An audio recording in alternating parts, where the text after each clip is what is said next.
Miss হবে না আপনার পছন্দের টিভি শো। দেখুন জি5 অ্যাপে একদম ফ্রি। সেই সময় কোনো কিছু কিন্তু আমার ফেভারে হয়নি, আপনারা মনে করেছিলেন সেই কারণে ওর জেল হয়েছিল। তাহলে কেন এখন এসব কথা বলছেন স্যার? দেখুন, ওকে তাড়িয়ে দেওয়াটা কিন্তু আমাদের উদ্দেশ্য ছিল না স্যার। আমরাও তো ওই একই বাড়িতেই থাকি, কই আমাদের সাথে তো কারোর কোনো প্রবলেম হচ্ছে না। আমার ননদের হাজবেন্ড এখন সবাই ও বাড়িতেই আছে, সবাই মিলেমিশেই আছে, শুধু ওই একমাত্র একটি মেয়েই ঝামেলা করছে। আমার আরেক ননদ জানেন তো, সামনে ওর বিয়ে, আমাদের বাড়িতে বিয়ের অনুষ্ঠান, সবাই চাইছে আনন্দ ভরে অনুষ্ঠানটা করতে, কিন্তু একমাত্র ও ওই অনুষ্ঠানে বাধা হয়ে দাঁড়াচ্ছে। সে আবার কি? হ্যাঁ, বললুম না স্যার, সব দিক থেকে অসহযোগিতা করছে জানেন তো, আর মেনে নেওয়া যাচ্ছে না। তাই আপনার কাছে এলুম। দেখুন, আমরা আমাদের অভিযোগ লিখে যেতে চাই, তারপরে আপনি যদি তৎপর হয়ে বিচারটা একটু তাড়াতাড়ি করে দেন। দেখুন, অভিযোগ লিখে গেলে আমরা ইনভেস্টিগেট করতে বাধ্য, কিন্তু এই যে বলছেন আপনার ছেলেকে ইন্ধন দেওয়ার পেছনে উনি রয়েছে, তা আপনার ছেলে তো কচি বাচ্চা নয়। একজন অন্যায় করেছে, সে শাস্তি পাচ্ছে, কিন্তু আর একজন, সেও তো অন্যায় করেছে, কিন্তু সে তো কোনো শাস্তি পাচ্ছে না। উল্টে সে ঘুরে বেড়াচ্ছে, বাড়িতে হম্বি তম্বি করছে, সবার সাথে অশান্তি করছে। আমাদের কথা বাদ দিন স্যার, এই বয়স্ক মানুষটার দিকে তাকিয়ে দেখুন, তাকে তো টিকতে দিচ্ছে না। উনি যদি ওনার বাড়িতে শান্তিতে থাকতে না পারেন, সেটা তো আমরা বিবেচনা করবই। তবে আপনি যে এই যে আপনার জায়ের কথা বলছেন, এই ব্যাপারে কিন্তু আপনাকে উপযুক্ত প্রমাণ দিতে হবে। স্যার ধরুন, আমাদের কাছে কোনো প্রমাণ নেই, কিন্তু আপনারা যদি কেসটা রিইনভেস্টিগেট করেন, তাহলে হয়তো কোনো প্রমাণ পেয়েও যেতে পারেন। মানে কে এই কেসটাতে ইন্ধন জুগিয়েছে তার সাথে যদি কথা বলেন, বুঝতে পারবেন আমি কি বলতে চাইছি। দেখুন, আপনাদের দিক থেকে কোনো প্রমাণ পান কিনা, মানে কোনো ডকুমেন্ট, কোনো তথ্য যেটা দেখে মনে হবে যে উনি ওনার স্বামীকে ইন্ধন দিয়েছেন, সেক্ষেত্রে আমরা ওনার স্বামীর সঙ্গে আরেকবার কথা বলার ব্যবস্থা করতে পারি। আপনি তাই করুন, বরং আমার ছোট ছেলের সঙ্গে কথা বলুন স্যার। দেখুন, আজকের এই বিপদের মধ্যে দাঁড়িয়ে সে তো আর মিথ্যে কথা বলবে না। আরো একটা কথা, এই মেয়েটির মানে এই প্রতীক্ষা যে আমার ছোট ছেলেকে বিয়ে করেছে, তার আগেও একটা বিয়ে ছিল স্যার। আমার ছেলেকে সে কিচ্ছুটি জানায় না জানিয়ে এই বিয়েটা করেছে। মা এসব কথা থাক না, এসব কথা ওনাকে বলে কি লাভ? যা করার পলাশ করবে। দেখুন স্যার, আমাদের যা বক্তব্য আপনাকে বললাম, আর অশান্তি ভালো লাগছে না জানেন তো, অনেক অশান্তির মধ্যে ছিলাম তো। স্যার আপনাকে বলছি, এই মেয়েটা যদি এই বাড়ি থেকে চলে যায় না, আমাদের বাড়ি থেকে আর কোনো কমপ্লেন আসবে না স্যার, আর কোনো অশান্তি থাকবে না, বিশ্বাস করুন। আর আমি সত্যি চাইনি যে আমার যাও বাড়ি থেকে চলে যাক।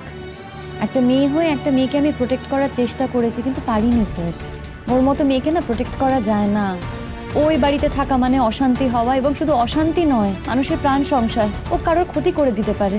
আর আমি একজন সচেতন মানুষ হিসেবে কি করে এটা অ্যালাউ করি বলুন তো? এই অবস্থা নাকি? সেটাই তো বলছি স্যার, সেই কারণেই তো আপনার কাছে এসেছি। একেবারে এই অবস্থা স্যার, আমরা মিথ্যে কথা বলছি না। দেখুন, আপনাদের কাছে বারবার আসছি তো আমাদেরও লজ্জা করে, তাই না? নিরুপায় হয়ে এসেছি আজকে আপনার কাছে। আমাদের বাড়িতে বিয়ে লেগেছে, তার মধ্যে আমরা দুজন শুধুমাত্র এসেছি আপনার কাছে সুবিচার চাইতেছে। ঠিক আছে, আমরা দেখছি, আপনারাও দেখুন কোনো তথ্য প্রমাণ জোগাড় করতে পারেন কিনা। তবে হ্যাঁ, ওই মহিলাকে ডেকে আমরা নিজেরা কথা বলবো, ঠিক আছে? ঠিক আছে স্যার, অনেক ধন্যবাদ। আসি। আসুন মা চলো, এসো।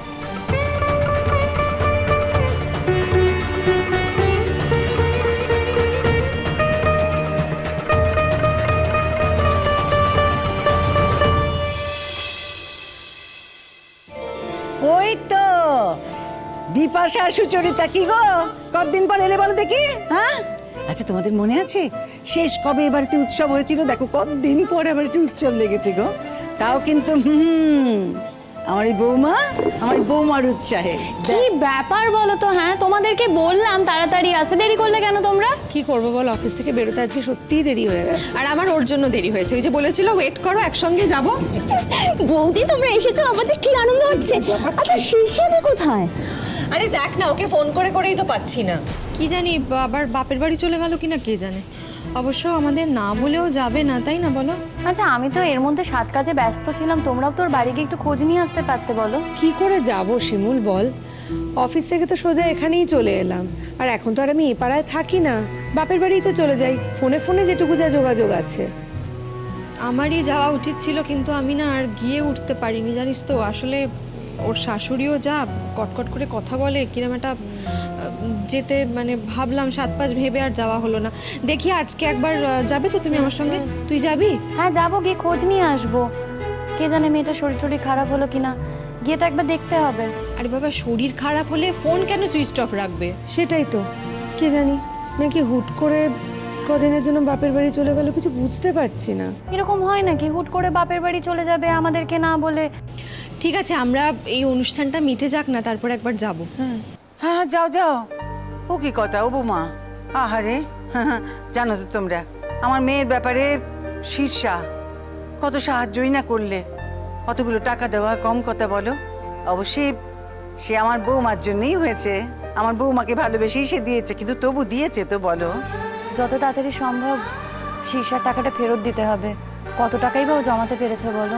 ওর টাকাটা না সবার আগে দিতে হবে। আচ্ছা শোনো না, আমি বলি কি, ওই তীর্থ তো ওদের বাড়িতে গেছিল, তো কি সব কাগজপত্র সব নিয়ে এসছে জানো, চেক বইটইও তো দেখলো। দেখ কাজ করো না, তোমরা যখন যাবেই আমি বরং আজকে তীর্থকে বলি যে শীর্ষার টাকাটা যাতে দিয়ে দেয় নাকি। বলছি থাক, তীর্থদাকে এখন আর কোনো ঝামেলার মধ্যে ফেলার দরকার নেই। ঝামেলা? শিমুল, কিসের কিসের ঝামেলা? না তীর্থদা, সেরকম কিছু না, আসলে ওই শীর্ষার টাকার কথা নিয়ে আলোচনা হচ্ছিল, ওকে দেওয়ার কথা। ও কিছু বলেনি কিন্তু নিজে থেকে, আমরাই দেখো শিমুল, ও না বললেও টাকাটা তো আমাকে দিতেই হবে, তাই না? আর আমার কাছে তো টাকাটা আছে, তুমি বরং আজকেই টাকাটা দিয়ে দাও। আচ্ছা ঠিক আছে, তাই হবে।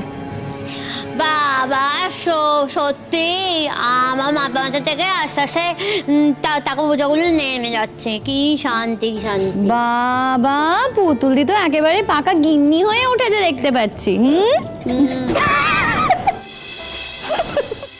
ওই কিরে, কে হয়েছে তো হাসছিস কেন?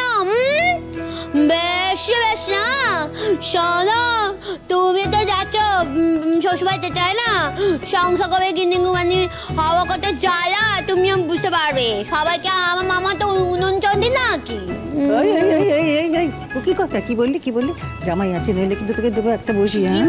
উনুন চন্দি বলেছি। পুতুল, আমি না বারণ করেছি? আচ্ছা ঠিক আছে, আমি বলবো না আর। ও কাকিমা, যা করার একটু তাড়াতাড়ি করো না গো। এবার আমরা এখান থেকে আবার ওই শীর্ষার বাড়ি যাব। তোমরা এসেছো, আমার যে কি ভালো লাগছে তোমাদের বলে বোঝাতে পারবো না।